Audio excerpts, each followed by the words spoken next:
Life with দীপশিখালৈ আপোনালোক সকলোকে স্বাগতম জনাইছোঁ মোৰ অন্য এটা ব্লগলৈ।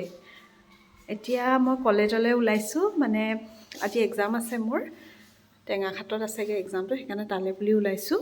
ৰাতিপুৱা 10টামানত যাম, বেটেৰী মাতিছোঁ এইডোখৰ। তাৰপিছতে আহোঁতে হয়তো মোৰ দেৰি হ'ব চাগে অলপ নেকি, কাৰণ এক্সাম পিছবেলাৰ পৰা আছে যে 12:15 পৰাহে আছে, সেইটো কাৰণে মানে পিছবেলাকে আছে কাৰণে মানে মই লগৰ এজনী ঘৰত থাকি দিম, তাইও এক্সাম দিব। আহোঁতে অকণমান দেৰি হৈ যাব আৰু কাম দুটামানো আছে বজাৰতে, সেইটো কাৰণে। মই পিছে খানা খাই মেলি ৰেডি, এতিয়া খানা খাই মেলি ওলাইছোঁ আৰু যাবলৈ বুলি ৰেডি হৈ আছোঁ। মায়ে তাইক পাত দি আছে। আজি পিছে বতৰটো পূৰা ভাল, ৰ'দ দিছে।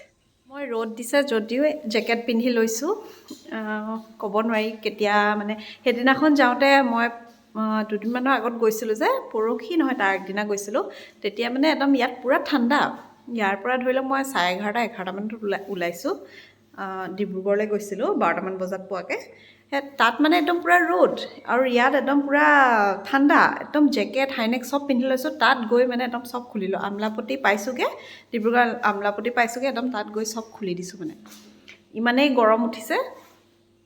তাৰপিছতে সেয়া মানে সেইকাৰণে আজি জাষ্ট জেকেটটো পিন্ধি লৈছোঁ আৰু লগৰজনী ঘৰলৈ যাম যিহেতু, সেইকাৰণে মানে চুৱেটাৰ এটা লৈ লৈছোঁ, হাইনেক লোৱা নাই আৰু ঠাণ্ডা পালেও পাম আৰু। মই পিছে এইটো ৰেচিপি ভিডিঅ' হ'ব বুলিয়ে মই ভাবিছিলোঁ, ৰেচিপি ভিডিঅ' আজি দিম বুলি ভাবিছিলোঁ। তাৰমানে বগৰী আচাৰ বনাম বুলি ভাবিছিলোঁ আজি, কিন্তু বগৰী অনা হোৱা নাই যিহেতু, আৰু মই আজি ওলাই গৈছোঁ, সেইটো কাৰণে। এয়া মই ওলাইছোঁ, ইমানেই ঠেকেচিছে বেটেৰীখনে, মই সদায় উল্টা ছাইডে বহোঁ, উল্টা ছাইডে বহিলে মানে ইমানকৈ ঠেকেচনি নিদিয়ে, আৰু গৰম দিনত সিটো ছাইডে বহিবলৈ ভাল, কিন্তু উল্টা ছাইডে বহিবলৈ বেয়া, বতাহ নালাগে যে। কিন্তু ঠাণ্ডা দিনত সদায় উল্টাকৈ বহিবলৈ ভাল, তেতিয়া বতাহটো ইমান নেপায় যে। আজি মোৰ পৰীক্ষা পষ্টপন হৈ গ'ল, আৰু মই ঘূৰি আহি, অথনি যে গৈছিলোঁ, ঘূৰি আহি আকৌ এইটো ভিডিঅ' কৰিছোঁ, মাজৰখিনি ভিডিঅ' কৰা নহ'ল। তাৰপিছতে আহিলোঁ এয়া আপাহঁতৰ ঘৰলৈ বুলি, তেওঁলোকৰ ঘৰলৈ বহুত দিন মই অহা নাছিলোঁ যে। এয়া একদম পূৰা চব বগা পিন্ধি মেলি আহিছোঁ, কাৰণ আয়ে বগা ৰংটো বেছি ভাল পায়। কি বনাইছা সোণগণ? কি বনাইছা? কি বনাইছা? মই ঘৰ বনাইছোঁ। হয় নি? ইয়াত কোন কোন থাকিব? আৰু মই পেহী মাইনী ক'ত থাকিব? এয়া হৈছে দাদাহঁতৰ ছোৱালীজনী, আগতেতো আপোনালোকে দেখিছে, যিসকলে মোৰ আগৰ ভিডিঅ'টো চাইছে। তাই এয়া তোচকবিলাক লৈ ঘৰ খেলি আছে। মোৰ ইমান ভাল লাগিছে তাইক দেখি, তাই আহি মোক লগত বহাই লৈছে আৰু কৈছে, তুমি বহা, আমি দুজনীয়ে ঘৰ খেলিম। আগতে যে আমি হয় নেকি? সৰুতে খেলিছিলোঁ, সৰুকালৰ স্মৃতিবোৰ আকৌ মনত পৰি গৈছে তাইকে দেখি। তাই এনেকৈ সদায় খেলি থাকে।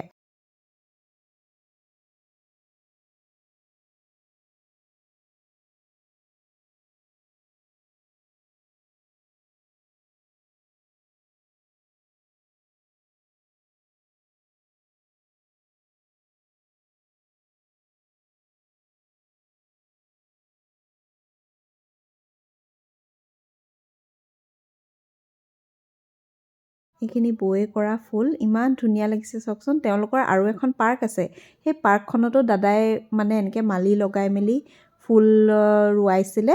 সেই তাতো ইমান ধুনীয়া ধুনীয়া ফুলবিলাক আছে। এতিয়া পিছে পাৰ্কখনলৈ বহুত দিন যোৱা নাই, কিন্তু গ'লে আপোনালোকক দেখাম দেই। তাতো মানে এনেকৈ ফুল আছে, কিন্তু পানী দিয়া হয় নে নহয় এতিয়া অলপ গম পোৱা নাই। কিন্তু আগতে মানে বৌয়ে পানী দিবলৈ বুলি যায়, এতিয়া বহুত দিন মোৰে যোৱা নহয় যে। এইটো লিপষ্টিকটো তাই মাকৰ পৰা আনি মোক আহি দি থৈ গৈছেহি, মাজে মাজে অলপ লগাই লয় মানে। এয়া এতিয়া ঘৰলৈ বুলি ওলালোঁ, 3:30মান বাজিছে আৰু আমি 1:30মান বজাত আহিছিলোঁ। মা ৰখি দিলে, মা আৰু মই লগতে আহিছিলোঁ। মা অলপ দেৰিকৈ আহিব, মানে গধূলি মানে আহিব, মই সোনকালে গুচি গৈছোঁ, কাৰণ ঘৰত ঢেৰ কিবাকিবি কাম আছে আৰু সেই কামখিনি নকৰিলে নহ'ব। ৰ'দটো ইমান বেছি লগা নাই বাৰু গাত, তেতিয়া পিছবেলা হ'ল যে। জেকেটটো লৈ আহিছিলোঁ, কিন্তু পিন্ধাহে নহ'ল। এইটো ৰাস্তাটো দেখিছেনে? এই ৰাস্তাটো পোনে পোনে গৈ থাকিলেও আমাৰ ঘৰেদি ঘৰ পায়গৈ, তাৰপিছতে এই পথাৰখন পাৰ হৈ গ'লেও ঘৰ পায়গৈ। সেইটো আপাহঁতৰ ঘৰটো। মই পিছে পথাৰেদিয়ে যাওঁগৈ, কাৰণ শ্বৰ্টকাট হয়। যিহেতু এক্সাম আছিলে বুলি কৈছিলোঁ ৰাতিপুৱা, কিন্তু এক্সাম নহ'ল মানে অলপ কিবা এটা চাগে প্ৰব্লেম হ'ল নেকি কলেজত, য'ত মানে আমাৰ এক্সাম হোৱাৰ কথা আছিলে, তো তাত নহ'ল। সেইটো কাৰণে ঘৰলৈ গুচি আহিব লগা হ'ল। আপোনালোকক অথনি কৈছিলোঁৱেই, মানে অলপ আগত কৈছিলোঁৱেই। সেয়াই এতিয়া মানে আজি দেখাম দিনটো এনে ভিডিঅ' কৰিম বুলি ভাবিছিলোঁ, কিন্তু মানে কৰা নহ'লে আজি তেনেকৈ বিশেষ। মই মানে অথনি লগালগ গুচি আহিব লগা হ'ল, মৰাণলৈ গৈছিলোঁ যে, মানে মৰাণৰ পৰাই লগালগ গুচি আহিলোঁ। আপাহঁতৰ ঘৰৰ পৰা অলপ আগত আহি পাইছোঁহিহে।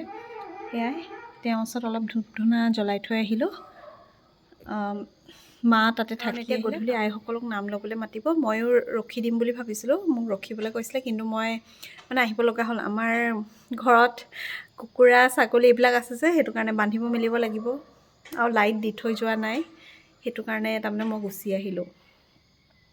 পৰীক্ষা আজি, পিছে পৰীক্ষাটোৰ কথা কৈছোঁ, আজি নহ'লে কি হ'ব, কাইলৈতো হ'বই, কাইলৈ বা পৰহিলৈ।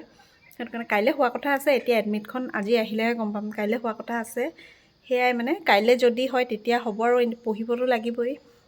সেইটো কাৰণে আজি এইকেইদিন মানে মই সেইকাৰণে ৰেচিপি ভিডিঅ' একো বনাবলৈ টাইম পোৱা নাই ইমান, আৰু বেলেগ দেখাবলৈও আপোনালোকক ইমান সময় পোৱা নাই, কাৰণ খৰধৰকৈ ওলাই যাওঁ, খৰধৰকৈ আহোঁ, সেইটো কাৰণে। বাহিৰতে অলপ দেৰি বহি আছোঁ এতিয়া। কাপোৰখিনি আনিলোঁ। আমাৰ যে সেই গ্ৰীণ কালাৰ ঘোঁৰাটো দেখিছেনে, সেউজীয়া ঘোঁৰাটো, সেইটোতে ভৰাই থৈ দিওঁ ছাগলী পোৱালিটো। মাকে এইফালে চৰিবলৈ যায়, এইফালে আছে। ভিতৰৰ পৰা যেতিয়া ওলাই আহিলোঁ একদম খুব ঠাণ্ডা লাগিছিলে, এতিয়া কিন্তু ইমান ঠাণ্ডাটো লগা নাই। ঠাণ্ডাটো অলপ কমি কমি আহি থাকে, কিন্তু চুৱেটাৰ বেছি পিন্ধিলে ঠাণ্ডাটো বেছি লাগে, হয় নাই বাৰু কওকচোন? কিন্তু যিমানে আপোনালোকে চুৱেটাৰ কম পিন্ধে, সিমানে ঠাণ্ডাটো অলপ কমি কমি আহি থাকে। আজি ভিডিঅ'টো একেবাৰে ছুটি, একদম সৰু ভিডিঅ' দিছোঁ, আপোনালোকলৈ আগবঢ়ালোঁ। সেয়া আপোনালোকে নেক্সট ভিডিঅ'ত আকৌ লগ পাই আছোঁ। আৰু যদি মোৰ ভিডিঅ' চাই ভাল পাইছে, মোৰ চেনেলটোত আপোনালোকে ছাবস্ক্ৰাইব কৰি দিব, লাইক, শ্বেয়াৰ আৰু কমেণ্ট কৰি দিব নাপাহৰিব। আজিলৈ আহিছোঁ, bye bye and thank you for ৱাচিং।